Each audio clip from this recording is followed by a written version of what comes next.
Semuanya, eh vlog kali ini aku tuh mau ceritain pengalaman aku sekitar 3 bulan lalu. Nah, ini juga kenapa aku tuh selama 3 bulan kemarin tuh vakum, nggak ngupload video, nggak ngambil video karena ya ada beberapa kejadian yang terjadi sama aku gitu loh, yang membuat aku benar-benar stres, yang membuat aku benar-benar down, terus nggak pengen, rasanya tuh pokoknya bawaannya itu nggak ada semangat sama sekali gitu loh teman-teman. Nah, apa yang terjadi sama aku? Tetap watching, nonton videonya terus ya. Kali ini aku tuh mau ceritain tentang baby blues yang aku alami, tepatnya itu 3 bulan yang lalu. Nah, sekarang tuh baby aku tuh hampir umurnya ya hampir 3 bulan lah. Jadi kejadian ini nih terjadi tepat 3 bulan yang lalu. Kejadian yang benar-benar membuat aku waktu itu down banget, kejadian yang membuat aku benar-benar stres, yang benar-benar nggak ada semangat ngapa-ngapain, nggak ada gairah gitu loh. Bahkan ngelihat bayi aku aja aku tuh nggak semangat, nggak pengen lihat bayi, pengennya sendiri aja gitu. Nah, berawal dari 2 minggu sebelum aku HPL atau hari perkiraan lahir itu, aku tuh memang kena COVID di situ, Mam. Aku kena COVID yang benar-benar membuat aku stres, yang membuat aku dilema gimana ini gitu loh. Nah, ya kalau untuk COVID nanti aku ceritain di vlog yang lain ya. Kali ini aku mau fokus ceritain tentang baby blues. Nah, setelah aku kena COVID, aku pas hari H aku mau melahirkan, di situ karena aku kena COVID kan, jadi aku harus disesar mau nggak mau. Walaupun waktu itu aku udah menunggu tuh 2 minggu supaya aku tuh negatif. Ternyata aku emang udah negatif, tapi aku masih sesak sama batuk. Jadi dokter kandungan aku itu menyarankan untuk aku disesar. Nah, di situ aku udah ini dong, udah cari-cari di Google, di YouTube, gimana sih sesar itu, semengerikan apa sesar itu, karena anak pertama aku tuh lahirannya normal, nggak sesar. Jadi ya itu yang membuat aku tuh stres gitu. Nah, malam itu subuh sebelum pas anak aku tuh lahir tanggal 8 bulan 9. Tanggal 8 bulan 9 2021. Nah, tanggal 8 jam 3 subuh tuh aku udah ngerasain tuh sakit perut. Sebenarnya aku nggak bisa tidur tuh, Mam, karena aku juga bingung ya. Aku tuh nggak bisa tidur karena mikirin besok mau operasi atau besok apa karena memang itu pembukaan gitu loh. Nah, aku tuh udah ngerasain sakit perut yang datang timbul, tapi masih sekitar 20 menit sekalian gitu. Jadi aku bawa tidur tapi nggak bisa tidur, Mam. Sampai jam 5 subuh itu aku bangun. Jam 5 subuh tuh aku bangun terus aku pipis. Jadi aku tuh tidur cuma sejam, dari jam 4 sampai jam 5. Jam 5 itu aku pipis. Nah, pas aku pipis itu keluar bukan bercak ya, dia kayak lendir terus berdarah gitu. Nah, aku udah wah, ini kayaknya pembukaan nih. Soalnya aku itu udah sakit perutnya sekitar 10 menit sekali. Jadi 10 menit tuh dateng kenceng, lepas lagi kenceng, enggak lagi gitu.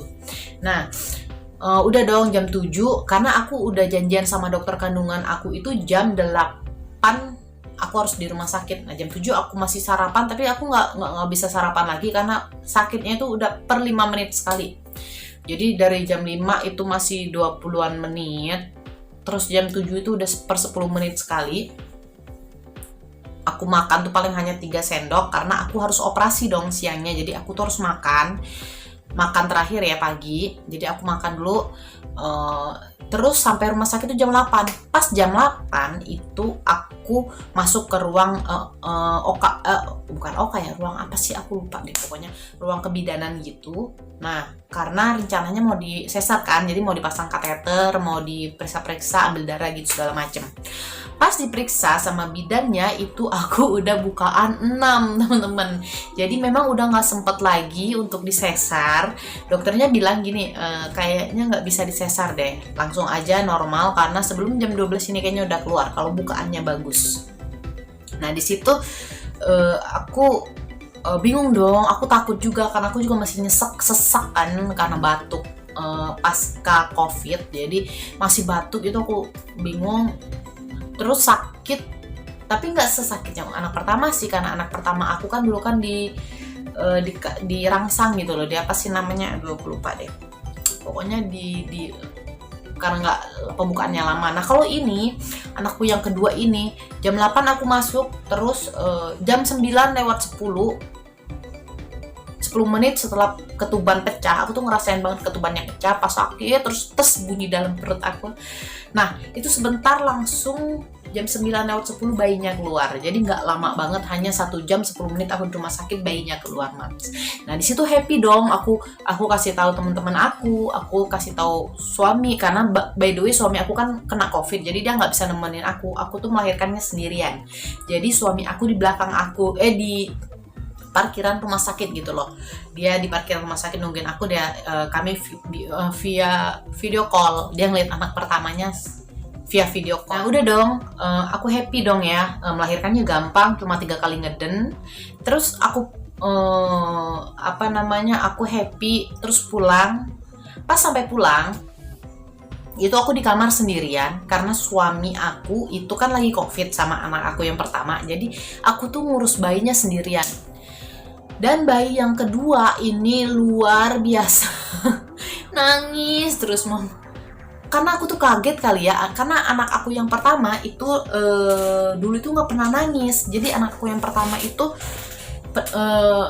jarang nangis waktu masih bayi. Nah yang kedua ini nangis dulu, jadi yang membuat aku down, dan itu aku ngurusnya sendiri, Mams. Jadi suami aku kan di kamar sebelah, dia nggak bisa deket sama bayi sama aku, jadi aku sendiri ngurusin. Aku nggak tidur selama 7 hari, bayangin, Mams, 7 hari aku nggak tidur karena bayinya nangis aja terus. Nah, aku bingung dong, ini kenapa ya nangis melulu gini-gini.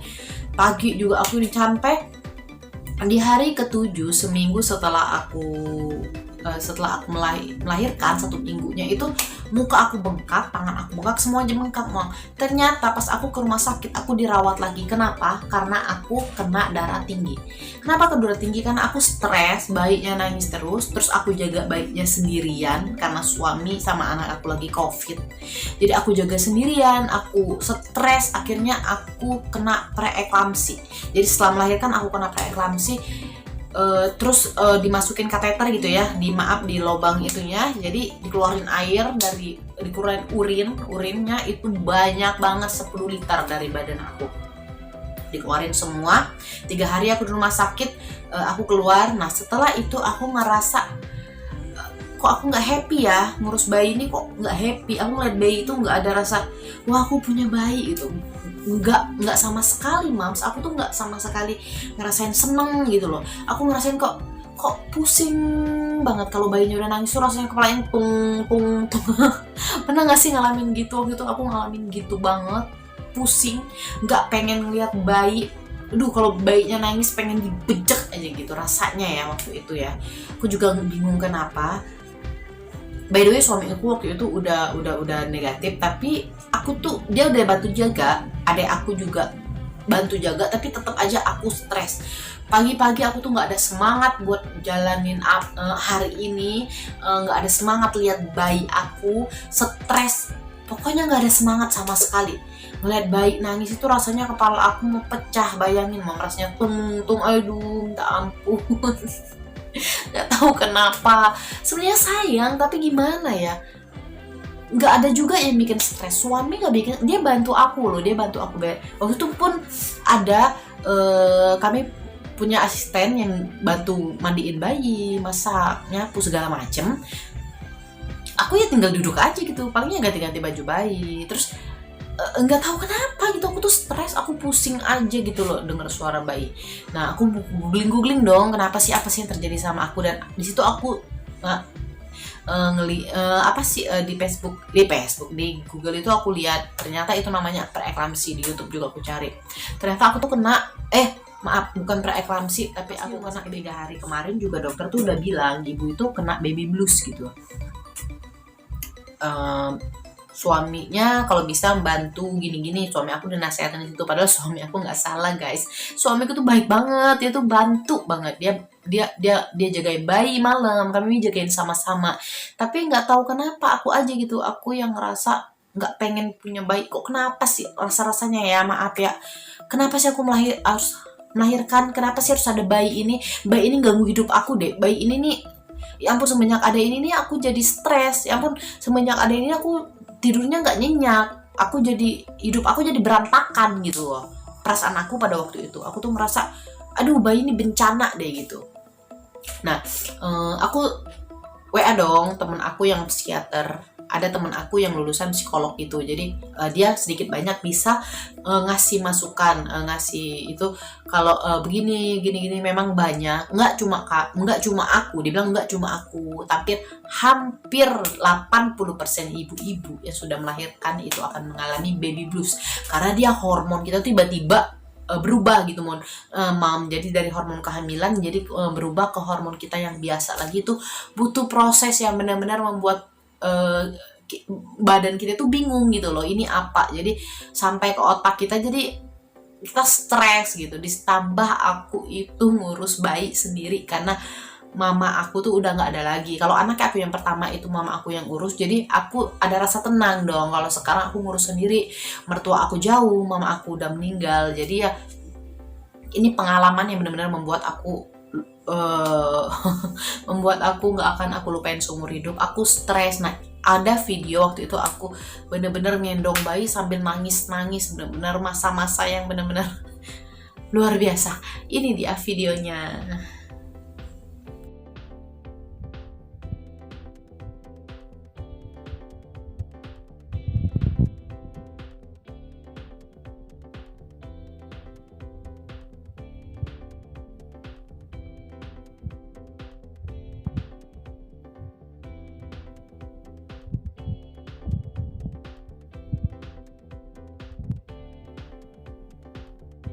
Mom semua yang lagi ngalamin itu sekarang, ayo semangat.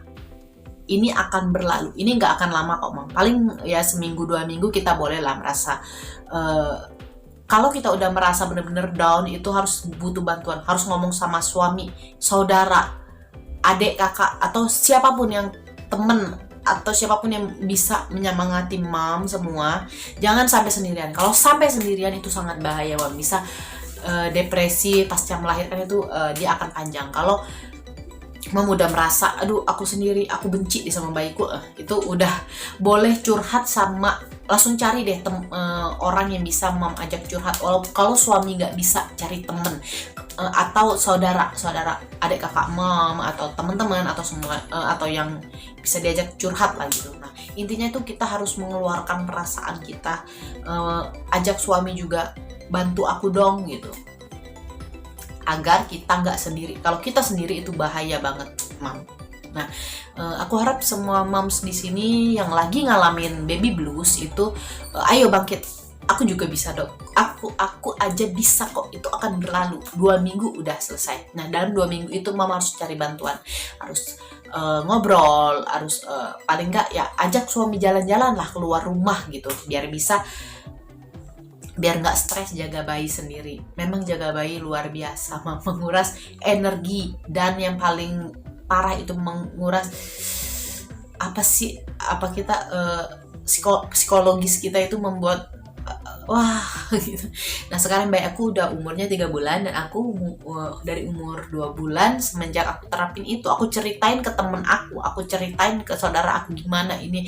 Mereka menenangkan aku, suami aku menjaga aku, terus ngajak jalan-jalan. Itu ya benar-benar membuat aku bisa kembali lagi gitu loh. Aku bisa bangun tidur, aku lihat bayi aku happy, aku bisa ngurus lagi, aku bisa ngurus bayi lagi. Teman-teman, sekarang kalau kalian memang lagi ngerasain itu, cepet cari bantuan, curhat, cerita sama orang yang kamu merasa deket.